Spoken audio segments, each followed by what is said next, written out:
mendengarkan cerita si Pitung, cerita anak dari Betawi.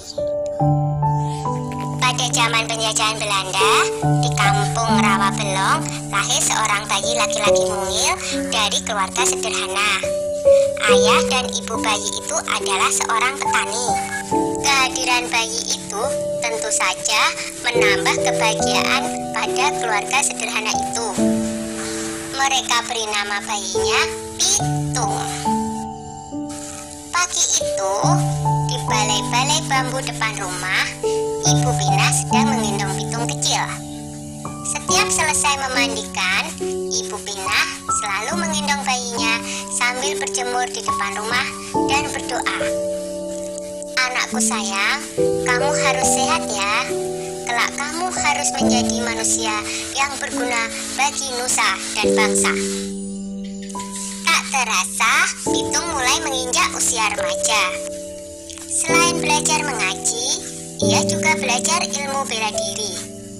Dengan cepat, Pitung menguasai seluruh jurus yang diajarkan oleh sang guru. Sampai akhirnya, sang guru mewariskan ilmu Pancasona kepadanya, yaitu ilmu kebal senjata. Suatu hari, Pitung menyaksikan kekejaman centeng-centeng Babah Lim, si tuan tanah.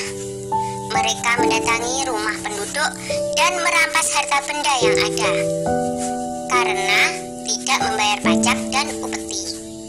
Dengan kejam, mereka memukul dan menyeret para penghuni rumah. Hati kecil Pitung terpanggil untuk menolong mereka. Ini adalah saat pertama Pitung membela orang lemah. Pitung tak tega melihatnya. Hai centeng-centeng, kenapa kalian merampas harta orang dan menindas orang yang tak berdaya? Kalau berani, sini lawan aku, tantang Pitung. Mendengar itu, si pemimpin centeng marah. Hei anak muda, berani-beraninya kau menghalangiku. Rasakan ini, hardiknya kepada Pitung. Pemimpin centeng menyerang Pitung dengan gencar, tetapi Pitung berhasil mengalahkannya dengan mudah. Pemimpin centeng itu roboh dalam 2 jurus. Anak buahnya pun melarikan diri ketakutan.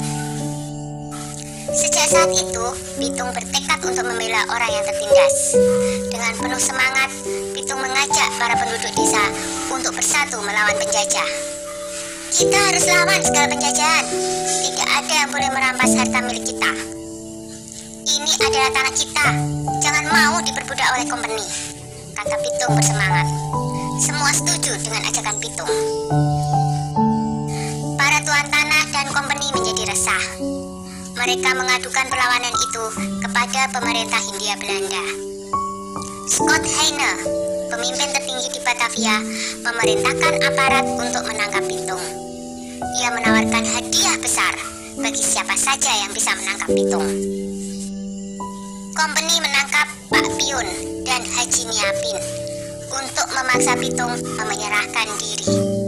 Mereka dimasukkan ke penjara di Grogol. Berita itu sampai di telinga Pitung. Ia tidak tega dengan keadaan ayah dan gurunya yang disiksa. Pitung membuat perjanjian dengan kompeni untuk menyerahkan diri dengan syarat ayah dan gurunya dibebaskan dari penjara. Pada suatu hari, kompeni membawa Haji Niapin ke alun-alun kota dengan dijaga ketat oleh pasukan polisi bersenjata. Lalu, Pitung muncul seorang diri. Ia meminta agar gurunya dibebaskan dulu. Setelah Haji Niapin dibebaskan, Pitung maju menyerahkan diri. Pasukan polisi membidikkan senjatanya ke Pitung. Tertangkap juga kamu, Pitung, kata Scott Heine kesal. Hahaha, aku tidak takut menghadapi pengecut seperti kalian, jawab Pitung. Scott Heine marah dan ia langsung memberi tanda kepada pasukan untuk menembak. Dor, dor, dor, Pitung pun roboh bersimpah darah. Pitung gugur sebagai seorang satria. Beberapa bulan kemudian, Scott Heine dipecat dari jabatannya karena menembak orang yang tidak melawan ketika ditangkap. Pitung gugur sebagai pahlawan dan akan selalu dikenang oleh generasi-generasi berikutnya. Sudah dulu ya cerita si Pitungnya. Jumpa lagi di cerita lain.